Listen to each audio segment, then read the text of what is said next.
എല്ലാ പ്രേക്ഷകർക്കും മേഴ്സി കിച്ചൻ്റെ മറ്റൊരു വീഡിയോയിലേക്ക് സ്വാഗതം. ഞാനിവിടെ ചെയ്യുന്നത് മത്തി പീര വറ്റിക്കുന്നതാണ്.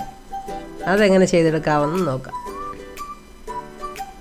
അതിന് വേണ്ടതായ ചേരുവക 100 ഗ്രാം ഉള്ളി, ഒരു മുഴുത്ത കഷ്ണം ഇഞ്ചി, 2 കറിവേപ്പില, 3 കഷ്ണം കുടംപുളി, 1.5 മുറി തേങ്ങ ചിരകിയത്, 1/2 കിലോ മത്തി.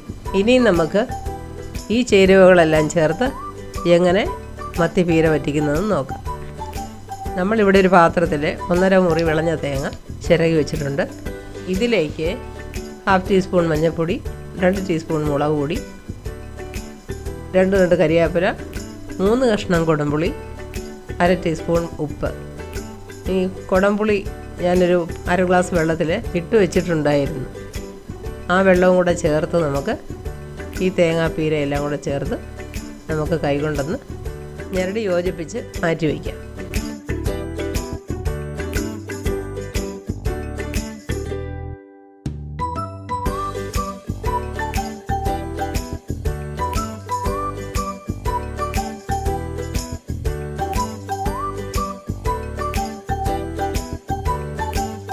അടുത്തതായി മത്തി പീര വറ്റിക്കാൻ വേണ്ടിയിട്ട് ഞാനൊരു ചട്ടിയാണ് അടുപ്പ് വെച്ചിരിക്കുന്നത്. അതിലേക്ക് 2 ടേബിൾ സ്പൂൺ വെളിച്ചെണ്ണയാണ് ഒഴിച്ചു കൊടുക്കുന്നത്. അതിനുശേഷം ഈ ചട്ടി ഒന്ന് ചുറ്റിച്ച് കൊടുക്കും. ഇതിലേക്ക് നമ്മൾ കൊത്തി അരിഞ്ഞ് വെച്ചതായ ഇഞ്ചി ഇട്ട് കൊടുത്ത് അതൊരു പച്ചമണം മാറുന്നത് വരെ ഒന്ന് ഇളക്കി കൊടുക്കുക.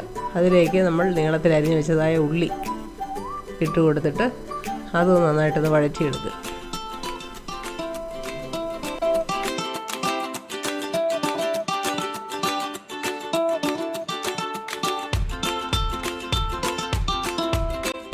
നന്നായി വഴറ്റിയ ശേഷം അതിലേക്ക് നമ്മൾ തയ്യാറാക്കി വെച്ചിരുന്നതായ തേങ്ങാപ്പീര ഇട്ട് കൊടുത്ത് നന്നായി ഇളക്കി യോജിപ്പിക്കുക.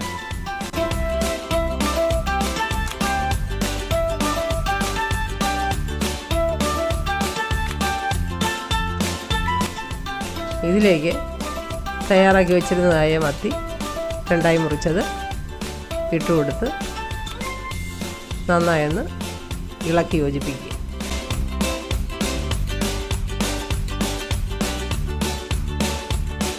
അര ഗ്ലാസ് വെള്ളം നമ്മൾ ഇതിലേക്ക് ഒഴിച്ചു കൊടുക്കുകയാണ്.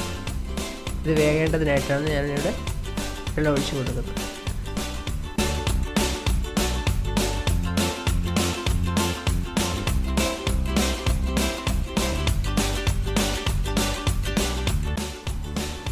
മത്തി വെന്ത് പുളിയെല്ലാം ഇറങ്ങാൻ വേണ്ടിയിട്ട് നമ്മൾ ഒരു 10 മിനിറ്റ് നേരം നമ്മൾ മൂടി വെച്ച് ആവി കയറ്റുകയാണ്. ഇപ്പോൾ 10 മിനിറ്റ് ആയിട്ടുണ്ട്. നമുക്ക് നോക്കാം. മീനൊക്കെ നന്നായിട്ട് വെന്തിട്ടുണ്ട്. ഇപ്പോൾ നമ്മുടെ മത്തി പീര വറ്റിച്ചത് റെഡി ആയിട്ടുണ്ട്. പുളിയെല്ലാം ഇറങ്ങിയിട്ടുണ്ട്. അതിന് ഉപ്പ് നോക്കണം. എല്ലാം ഒന്ന് ഇളക്കിയ ശേഷം ഉപ്പ് നോക്കി ഫ്ലെയിം ഓഫാക്കി ഇറക്കി വയ്ക്കാം. ഇതുപോലെ നിങ്ങൾക്കും ട്രൈ ചെയ്ത് നോക്കാവുന്നതാണ്. നിങ്ങൾക്ക് ഈ വീഡിയോ ഇഷ്ടപ്പെട്ടാൽ ലൈക്ക് ചെയ്യുക, ഷെയർ ചെയ്യുക, സബ്സ്ക്രൈബ് ചെയ്യുക.